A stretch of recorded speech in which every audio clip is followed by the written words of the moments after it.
जिसकी बुद्धि में युक्तता नहीं है, यथा योग्य बुद्धि नहीं, कृष्ण कहते हैं उसे कभी सुख नहीं मिलता है। अपनी देवरानी के लिए भी शुभ सोचिए, अपनी जेठानी के लिए भी शुभ चिंतन कीजिए। कई बार परिवार के बीच में एक दूसरे से ईर्ष्या होने लग जाती है, जलन होने लग जाती है। कभी कभी अज्ञानी भाई अपने भाई की उन्नति को देख करके भीतर भीतर जलने लग जाता है, दुख होने लग जाता है। ये ईर्ष्या पहचान वालों के साथ में ही होती है, कुटुंबियों के साथ में ही होती है। जिनसे परिचित हो तुम, उन्हीं से ईर्ष्या पैदा होती है। टाटा बिरला से, अंबानी अडानी से आपको ईर्ष्या नहीं हो रही है, आपको ईर्ष्या अपने पड़ोसी से होती है। जिस गांव में रहते हो उसी गांव में किसी से होती है। और ईर्ष्या करने से महात्मा विदुर ने कहा है 6 प्रकार के लोग हमेशा दुख भोगते रहते। कौन कौन? ईर्षु घृणी न संतुष्टा, क्रोधनो नित्य संकिता, पर भाग्योप जीवी चा खडेते नित्य दुखिता। नंबर 1, जो ईर्ष्या करते हैं किसी की विद्वता को देखकर, किसी की शुद्धता को देखकर, किसी की प्रतिष्ठा को देखकर, किसी के सम्मान को देखकर, किसी के नाम को देखकर, और किसी के धन धाम को देखकर, किसी की गाड़ी देखकर और किसी की लाड़ी देखकर। लाड़ी के कारण भी ईर्ष्या हो जाती है। आपकी लाड़ी यदि बहुत अच्छी है ना, सुंदर स्वभाव, मृदु वाणी, दौड़ दौड़ कर सेवा करती है, मुस्कुरा कर सासू से बोलती है, तो तुम्हारी जो मित्र महिलाएं हैं ना, वो जब ये देखती हैं तो उनके मन में दुख होता है कि मेरी लाड़ी तो ऐसे है, बिल्कुल लड़ाकू जेट विमान है। इनकी लाड़ी वास्तव में देवी स्वरूपा है, घर को स्वर्ग बना दिया। इसलिए अपनी लाड़ी की प्रशंसा लाड़ी से करना, पर ज़्यादा पड़ोसियों से गुणगान मत करना, अन्यथा ईर्ष्या बस तुम्हारी लाड़ी को बिगाड़ भी सकते हैं, बहका देंगे। सावधान, ये चुपके से बता दिया हूँ। ज़्यादा ढोल बजाकर गाना मत गाना पूरे बकानी गांव में कि दातिया में हमारी लाड़ी बहुत अच्छी, बहुत अच्छी। तो ऐसे ऐसे लोग हैं, दूध कितना अच्छा हो उसमें गोबर मिला देंगे। हाँ, बहुत खतरनाक है, ईर्ष्यालु संसार है। और जिस हृदय में ईर्ष्या निवास करती है, उस हृदय में प्रेम मर जाता है, प्रेम की मृत्यु हो जाती है। और प्रेम सुखदाता है, ईर्ष्या दुखदायिनी है। जब जब तुम प्रेम से ओतप्रोत हो जाते हो, मैं कभी कभी देखता हूँ लोग मुझे देखते हैं तो बहुत खुश होते हैं, और मैं उनको देखता हूँ तो खुश होता हूँ। तो मैं सोचता हूँ ना उन्होंने कुछ दिया ना मैंने कुछ दिया, दोनों खुश क्यों हैं? क्योंकि दोनों के भीतर दोनों के लिए प्रेम प्रवाहित हो रहा है, इसलिए दोनों खुशी में डूब गए हैं। प्रेम खुशी देता है, प्रेम सुख देता है, और प्रेम आनंद से भर देता है। और तुम्हारे पास में प्रेम की भी कमी नहीं है, तुम बहुत प्रेमी भी हो। क्योंकि प्रेम करने के लिए जब तुम सोच लेते हो तो कुत्ते, बिल्ली, पशु, पंछी, कीड़े मकोड़े, पेड़ पौधे, सबसे तुम प्रेम करते हो। तुम प्रेम के सागर हो। तू प्रेम का सागर है, प्रेम के सागर है आप। लेकिन जब तुम्हारे अंदर अज्ञान के बादल छा जाते हैं, ते प्रेम की किरणें लोगों के पास तक पहुंचने से रुक जाती है। सत्संग और प्रवचन के माध्यम से अज्ञान के बादल उड़ जाते हैं, फिर प्रेम की किरणें जिंदगी के धरातल पर उतरती हैं और सबको गदगद कर देती हैं। इसलिए अपने घर में भी प्रेम बनाइए। और प्रेम बनाने के लिए क्या करना पड़ेगा? थोड़ा सा गम खाना पड़ेगा। एकदम धनुष बाण लेकर खड़े रहोगे तो गड़बड़ हो जाएगा। बाणासुर मत बनो, न भस्मासुर बनो। बस बिना क्षमा मांगे भी कई लोगों को क्षमा करते चलो, छोटी मोटी गलतियों को भुलाते चलो, क्योंकि मनुष्य गलती का पुतला है। न चाहते हुए भी इससे कभी कभी गलती हो जाती है, भूल हो जाती है। इसलिए इसको थोड़ा क्षमा करके ही रखना पड़ेगा। और गम खाना भी सीखो, सहनशीलता भी रखो। प्रेम को जीवित रखना चाहते हो तो कल जो तुम्हारे साथ में किसी से भूल हुई है उसकी भूल को भूल जाओ, गांठ बनाकर याद मत रखो, तो ही प्रेम जीवित रह सकता है। ये प्रेम साधारण नहीं है। भगवान कृष्ण के पास में क्या था? जब विवेकानंद विदेश में प्रवचन करने के लिए गए थे तो उनको 0 टाइम दिया गया था। भारत देश को बुद्धू माना जाता था विदेशों में, यहाँ बुद्धू लोग हैं, 0 टाइम दिया था। ये क्या प्रवचन सुनाएंगे? विश्व से धर्मावलंबी, धर्म धुरंधर एकत्र हुए थे। उस धर्म सभा में भारत से पहुंचे हुए विवेकानंद को अवसर मिला था। 0 समय दिया गया। 0 पर विवेकानंद ने 8 घंटे प्रवचन किया था। 8 घंटे 0। अब क्या प्रवचन किया आप पढ़ लेना उनकी पुस्तक या जहाँ मिल जाए कुछ, वो मैं नहीं बताऊंगा क्योंकि मुझे अपना प्रवचन करना है, उनका थोड़े करना। लेकिन बहुत विद्वान थे विवेकानंद, सुयोग्य थे। तो विवेकानंद से अंग्रेज ने प्रश्न पूछा था कि मैंने सुना है कि आपके देश में भगवान कृष्ण हुए हैं। बोले हाँ हुए हैं। सुना क्या, कोई बात झूठी थोड़े, सच है। तो बोले कि ये भी सुना हूं कि भगवान कृष्ण जब बांसुरी बजाते थे तो उनके पीछे पीछे गायें भी भागती हुई चली आती थीं और गोपी ग्वाल सब उनके पीछे पीछे चलते चले आते थे। तो ये क्या था कृष्ण के पास में जो ऐसा सबको आकर्षित कर लेते थे? विवेकानंद ने बहुत अच्छा उत्तर दिया है। बोले इसका उत्तर नेक्स्ट डे आपको दे दूंगा। समुद्र के किनारे प्रवचन हो रहा है। विवेकानंद प्रवचन करते करते पीछे बढ़ते चले जा रहे हैं।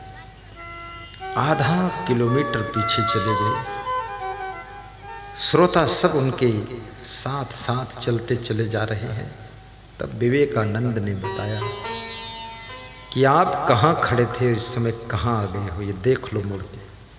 देखा आधा किलोमीटर दूर से चलते चले आए। बोले आपका झोला थैला सब उधर रह गया है, तो कैसे चले आए? तो अंग्रेजों ने कहा आपकी जो वाणी है उसमें चुंबक है, इसलिए हम खींचते चले आए। बोले ऐसे ही हमारे भगवान कृष्ण थे, उनके वाणी में, स्वभाव में, व्यवहार में, प्रेम में चुंबक ही चुंबक थी, इसलिए लोग सब उनके पास में खींचते चले जाते थे। जय। प्रेम को चुंबक का स्थान दिया गया है। प्रेम खींच लेता है। अभी यहाँ मैं देखता हूँ बहुत दूर दूर से भी लोग आए हैं, भवानी मंडी से भी आए हुए हैं। हमारे वीरेंद्र जी खड़े हो ना, बड़ी श्रद्धा है, वहाँ से आए। सोयत से मुकेश जी सपरिवार पधारे हैं। मुकेश खड़े हो जाए, शर्माया ना करो, ठीक। ये प्रेम चुंबक है। और मैं तो सबसे दूर से आया हूँ, नेपाल बॉर्डर से आया हूँ। आप में बहुत बड़ा चुंबक है। हाँ,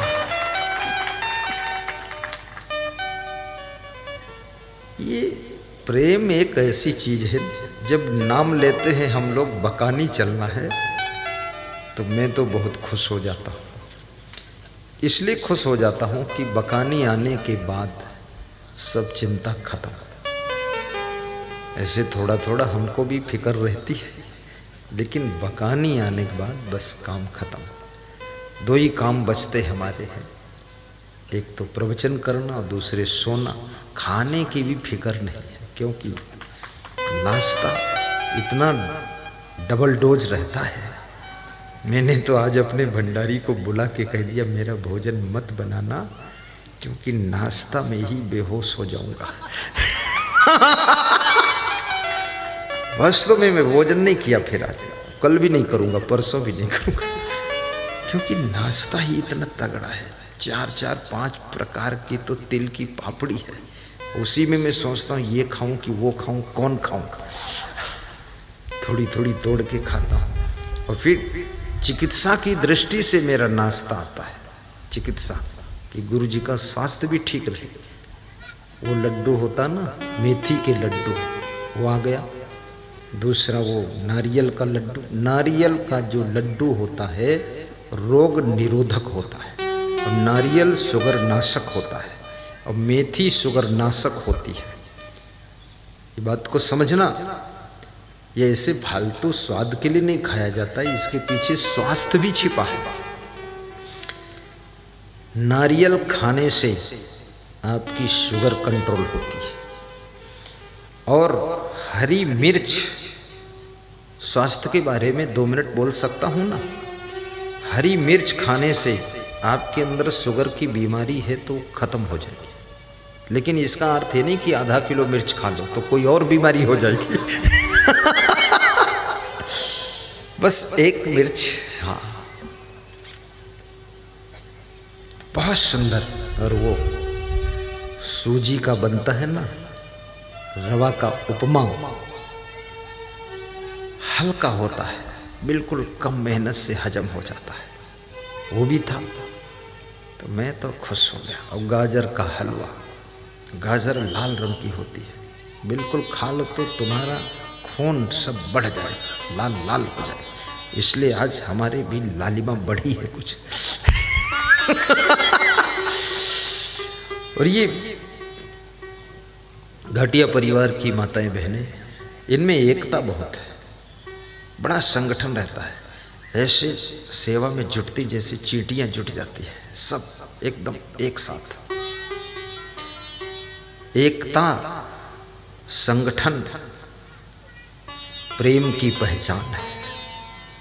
जहां प्रेम होता है परस्पर, वहीं एकता और संगठन की शक्ति पैदा होती है। संसार में सबको एक दिन मृत्यु को प्राप्त होना है। यहां ज्यादा दिन कोई नहीं रहेगा, सब थोड़े दिन के लिए मेहमान बनकर आए। 20 साल, 50 साल, 80 साल, बस सब लोग छोड़ के चले जाएंगे। आएगा जब रे बुलावा हरि का, छोड़ के सब कुछ जाना पड़ेगा। आएगा जब रे बुलावा हरि का, छोड़ के सब कुछ जाना पड़ेगा।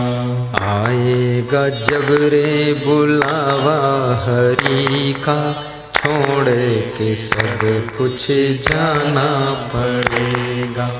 आएगा जब रे बुलावा हरि का, छोड़े सब कुछ जाना पड़ेगा। ये जमीन यहीं छूट जाएगी, ये गाड़ी, लाड़ी, बाड़ी, साड़ी, चप्पल, जूता, घड़ी, बाग बगीचा, संतरा, संत, सब इधर छूटेगा। दुकान, मकान, पकवान सब छूट जाएगा, लेकिन फिर भी कुछ आपके साथ जाएगा। तो क्या जाएगा? कुछ जाएगा, और वही जाएगा जो तुम्हारे साथ में आया था। क्या आया था तुम्हारे साथ? ऐसे तो लोग कहते हैं कि मुट्ठी बांध सभी आते हैं, हाथ पसारे जाते हैं, पर ये हाथ भी साथ नहीं जाते हैं। हाथ पसारे हों या हाथ बंद हो, कुछ भी हो, पर वो जाते नहीं। ये शरीर ही साथ नहीं जाता, न खोपड़ी जाती न बुद्धि जाती, फिर भी कुछ जाता है। क्या जाता है? बस पुण्य और पाप के संस्कार तुम्हारे साथ में जाते हैं। पुण्य और पाप के संस्कार, और वही संस्कार तुम्हें बहुत कुछ दिलाते हैं। यदि आपकी आत्मा के साथ में पुण्य की गठरी है तो उसकी पहचान है किसी भक्त के घर में तुम्हारा जन्म होगा। दूसरी पहचान, तुम्हें बिना प्रयास के, बिना ढूंढे कोई महान संत का दर्शन भी होगा। महान संत खाली भेषधारी नहीं, जटाधारी, लटाधारी, फटाधारी, ये फालतू बीड़ी पीता चुपके चुपके, ऐसा नहीं। महान संत, ढोंगी नहीं, आडंबरी नहीं, महान संत का दर्शन हो। और बचपन से ही तुम्हारा मन भक्ति में लग जाएगा, और जिस घर में जन्म होगा उस घर में धन धान्य सब बढ़ना शुरू हो जाएगा। इसलिए कितने बच्चों का जन्म होते ही घर की रौनक बदलने लग जाती है, दुकान पर ग्राहक बढ़ने लग जाते हैं, बिजनेस में चमत्कार होने लग जाता है, चारों दिशाओं में नए नए द्वार खुलने लग जाते हैं। बेटी का जन्म हुआ है और त्यों ही घर का करिश्मा चेंज होने लगा है। इसलिए याद रखना, बेटी जन्म ले या बेटा जन्म ले, कभी टेंशन मत करना, वो अपने साथ में पुण्य की गठरी लेकर आई है, सब कुछ चमत्कार होने वाला है।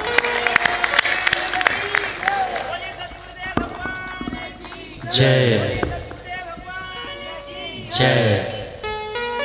लखीमपुर खीरी में एक भक्त रहते थे, उनके 7 बेटियां थी। 7 बेटियों की जब शादी हो गई, एक दिन मुझसे मिलने आए तो बोले कि बेटियां क्या विदा हो गई, मेरा भाग्य विदा हो गया। तो हमने कहा क्या हुआ? बोले जिस दिन से पहली बेटी जन्म ली उसी दिन से मेरी कपड़े की दुकान थी, सुबह से लेकर शाम तक ग्राहकों से भरी रहती थी। और 7 बेटियों का जन्म हुआ तो मेरी वाइफ कह रही थी, ये बार बार बेटी क्यों पैदा होती, बेटा क्यों नहीं होता है, कहाँ से शादी करेंगे, क्या होगा? बोले जब तक 7 बेटियों का विवाह नहीं हो गया, गुरुदेव इतने ग्राहक आए, इतने ग्राहक आए, धन धान्य से घर भर गया। और 7 का जब विवाह हो गया और 7 अपने अपने घर चली गई, अब ग्राहक मुझे लगता है उनके घर चले गए, कहाँ चले गए, आधे भी नहीं रह गए। क्या हुआ है? तुम्हारे घर में जो कुछ हो रहा है, एक छोटे बच्चे का भी भाग्य उसमें मदद कर रहा है, बेटियों का भाग्य भी उसमें हेल्प कर रहा है, माताओं बहनों का भाग्य भी हेल्प कर रहा है। और याद रखना, जो बूढ़े हैं, बुजुर्ग हैं, उनकी किस्मत भी तुम्हारे घर की कवच कुंडल बन करके काम कर रही है। इसलिए बूढ़ों का तिरस्कार मत करना, बूढ़ों को नमस्कार करना। कोई ये मत समझना कि ये बूढ़ा है, फालतू है, अरे क्या मतलब इसका, मर भी नहीं जाता है, ऐसी भावना मत रखना। जीने दो, उसकी एक एक सांस तुम्हारी एक एक आस को पूर्ण करेगी। और कोई भी बुजुर्ग यदि तुम्हारे लिए शुभ कामना करता है तो उसकी शुभ कामनाएं तुम्हारे भाग्य को सौभाग्य में बदलने के लिए मदद करती है। इसलिए बुजुर्गों को संभाल कर रखो। अपने सास ससुर को कभी ये मत सोचना कि दूसरी बहू के पास चले जाएं तो अच्छा है, नहीं, हमारे पास रहो, सब मिलजुल कर सेवा करो उनकी। क्योंकि बूढ़े लोग अब थोड़े दिन के मेहमान हैं, उनकी सेवा से कहते हैं कि ये कुदरत प्रसन्न होती है, प्रकृति खुश होती है और तुम्हारी किस्मत फूल की तरह खिल जाती है। इसलिए बुजुर्गों की सेवा करना बहुत बड़ा पुण्य माना गया है। इस संसार में रह करके पुण्य भी कमाइए। सत्संग कराने से बहुत बड़ा पुण्य होता है। आज ये हजारों आत्माएं सुन रही हैं, कुछ न कुछ तो इनके समझ में आ रहा है, कुछ न कुछ इनमें परिवर्तन भी होगा, और कुछ न कुछ इनके जीवन में सुख शांति आएगी, और कुछ न कुछ इनकी बुराई भी छूटेंगी, कुछ न कुछ आदतें भी बदलेंगी इनकी। किसी को गुस्सा ज़्यादा आता है, आज से कम हो जाएगा थोड़ा, और किसी को जिद्दी स्वभाव है तो जिद्द भी कम हो जाएगी, और किसी का आलसी स्वभाव है तो आज से सोचता आलस्य छोड़ो, जो गुरु जी ने बहुत समझाया है। और कितने लोग सुबह 9 बजे तक सोते हैं तो उनमें कुछ सुधार हो जाएगा, तो कम से कम 8 बजे उठ जाए वही बहुत है। क्योंकि हमारे देश में बहुत से लोग लड्डू राम हैं, पड़े रहते हैं, उठते नहीं हैं। कोशिश करो, आपके देश का जो प्रधानमंत्री है वो 4:45 पर उठता है। प्रधानमंत्री, कितनी बड़ी बात है। पूरे देश का लोड है उसके ऊपर, और विदेश का भी लोड है। वो कुछ ज़्यादा ही लोड लिए हुई है। विदेशों में भी बहुत जाते हैं, सबसे हाथ मिलाते हैं, गला मिलते हैं, और सबसे व्यवहार बनाते हैं कि कभी कोई विश्व युद्ध हो जाए तो ज़्यादा देश हमारी तरफ रहना चाहिए ताकि हम हारे ना। आदमी तो बुद्धिमान है, आपका प्रधानमंत्री आपने अच्छा बनाया, मैं उसकी चतुराई देखता रहता हूँ। वो जितना कर रहे हैं उतना करना भी कठिन है। कहीं गंगा में डुबकी लगा रहे हैं, कहीं काशी विश्वनाथम खड़े हैं, कहीं अवध्यम आरती कर रहे हैं, कहीं सरयू में डुबकी मार रहे हैं, कहीं मंदिर में दंडवत प्रणाम कर रहे हैं, कहीं लोकसभा की सीढ़ियों में घुटना टेक कर पड़े हुए हैं, बड़े विलक्षण आदमी हैं।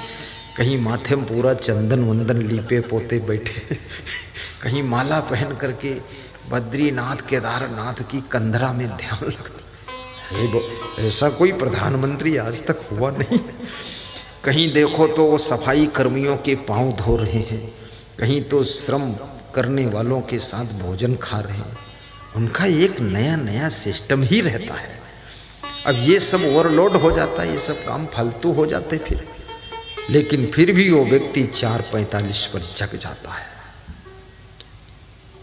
आप इसका भी सुधार करें, क्योंकि कृष्ण कहते हैं जिसका शयन और जागरण यथा योग्य है उस व्यक्ति के दुख समाप्त होना शुरू हो जाते हैं, जीवन में सुख का शुभारंभ होता है। शयन और जागरण को सुधारिए।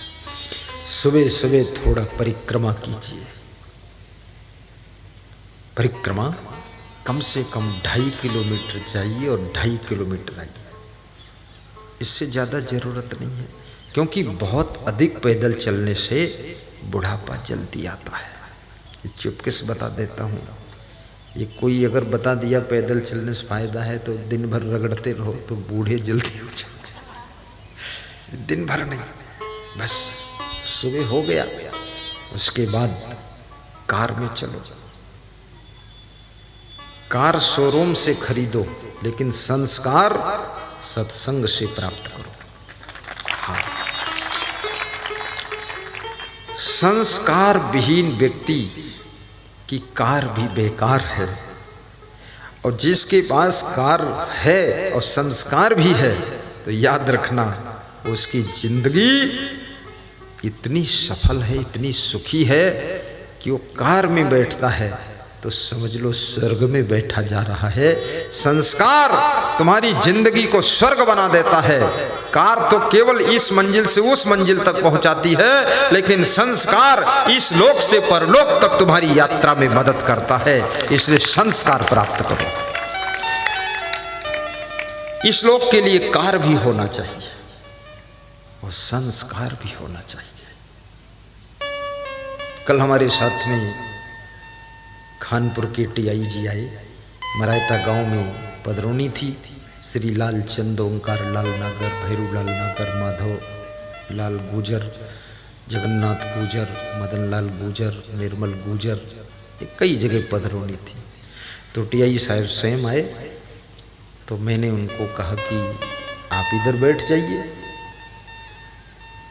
बोले उधर हम जहाँ ये आपकी पड़ोस ज़्यादा इसलिए नहीं बैठेंगे कि जिनके घर आए हो वह लोग आपके पड़ोस बैठे, हम अन्य लोगों के बीच में बैठ जाएंगे, क्योंकि उनको लाभ ज़्यादा मिलना चाहिए जिन्होंने आपको बुलाया है, और हम घुसड़ के आगे पहुंच जाएं तो फिर उनको लाभ नहीं मिलेगा, दुख हो जाएगा। बीच में बैठे थे श्रोताओं के और मुस्कुरा रहे थे। संतों ने कहा कि आइए आइए, बस यहाँ बैठे। जैसे अभी मैंने अनिल जैन को देखा, उधर बैठ गए, लेकिन इसका मतलब ये भी नहीं कि सब उधर बैठ जाए, फिर इधर कौन बैठेगा? तो इधर के लिए भी चाहिए, यथास्थान बैठ जाओ और हमेशा प्रसन्न रहो। जो घर है वो है, जो भी सामान घर में है, जो भी पत्नी है, पति है, बच्चे हैं, भाई हैं, लेकिन अब उनके साथ में प्रसन्न होकर रहो, खुश होकर रहो, दुखी होकर मत रहो, नाराज होकर मत रहो, मुस्कुरा कर रहो। भगवान श्री राम का वनवास हुआ, वनवास में भी वो मुस्कुरा कर यात्रा कर रहे हैं। गंगा के किनारे पहुंचते ही केवट से कहते हैं नाव ले आइए। केवट मना कर देता कि मैं नाव नहीं लाऊंगा, तुम्हारा सब मर्म समझ गया हूँ, तुम्हारा रहस्य जान गया हूँ, मैं नाव नहीं ला सकता। तो राम ने मुस्कुरा कर कहा, कृपा सिंधु बोले मुस्काई। अयोध्या छूट गई, वनवास हो गया, माता पिता उधर रह गए, सब राजपाट छूट गया, नंगे पांव भगवान श्री राम जा रहे हैं। साथ में लक्ष्मण है और सीता जी हैं। कहाँ रहूंगा, क्या ठिकाना होगा, कुछ पता नहीं, लेकिन मुस्कान है उनके पास, खुशी है, दुख नहीं है कि अयोध्या छूट गई।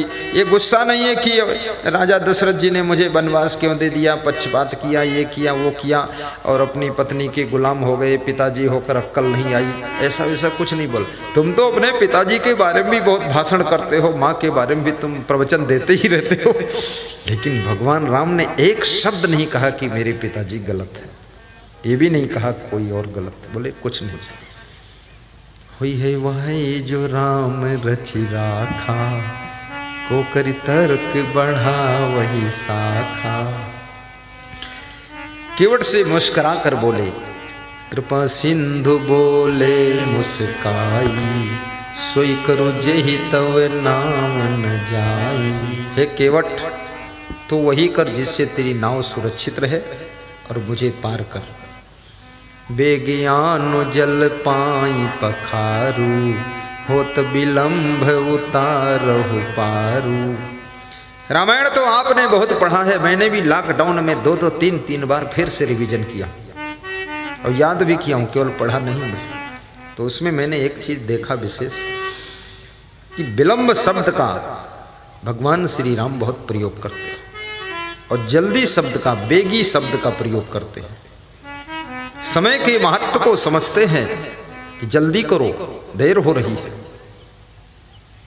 केवट से कहा, बेग यानो जल पाई पखारू। केवट, बेग माने जल्दी, दौड़ करके पानी लाइए, परात लाइए, चरण पखारिए, पार उतारिए, टाइम कम है। केवट मजेदार है। केवट कहता है 14 वर्ष का वनवास है प्रभु, 1 वर्ष यहीं खड़े रहोगे तो क्या फर्क पड़ेगा। भगवान राम मुस्कुरा देते हैं कि मैं वनवास में कुछ करने के लिए आया हूँ, केवल पिकनिक मनाने नहीं आया हूँ। मैं कोई साधारण नहीं हूँ, मुझे असाधारण कार्य करना है। वनवास में जितने भी साधु संत ऋषि मुनि तपस्वी सदगृहस्थ लोग दुखी हैं, उनके दुख को मिटाने के लिए मैं आया हूँ और राक्षसों का समापन करने के लिए आया हूँ। इसलिए यहाँ टाइम गंवाना ठीक नहीं है, फटाफट चरण धोइए, मुझको पार कीजिए। भगवान राम कितनी जल्दबाजी कर रहे हैं, इसलिए काम को फटाफट करना चाहिए। मैं ज़्यादातर लोगों को देखता हूँ, गाड़ी तो फटाफट चलाते हैं लोग, स्पीड से चलाते हैं, बड़बड़ बड़बड़ चलाते हैं, लेकिन बाकी काम तो इतने धीरे करते हैं जैसे कोई बूढ़ा हाथी चल रहा है। अन्य कार्यों को फटाफट कीजिए, जल्दी कीजिए, गाड़ी धीरे चलाइए। भैया धीरे गाड़ी हाँको बैठन वालों राम, बहुत तेज मत चलाइए गाड़ी। लक्ष्मण जी ने राम से कहा कि मैं भी चलूंगा आपके साथ में। राम ने मुस्कुरा कर कहा कि आप माँ सुमित्रा से आज्ञा लीजिए, मैं आपको नहीं कह सकता हूँ तुम मेरे साथ चलो। अगर माँ इजाज़त देती है तो चल दीजिए, लेकिन दौड़ कर जाइए। मांगो मातु बिदा सन जाई, मांगो बिदा मातु सन जाई, आवहु बेग चलहु बन भाई, आवहु बेग चलहु बन भाई। हे भाई, बेग माने दौड़ करके आइए, माँ से आज्ञा लेकर के मेरे साथ वन को चलिए। तो लक्ष्मण ने कहा प्रभु इतना जल्दी क्या है, आज एक बजाय कल चल देंगे।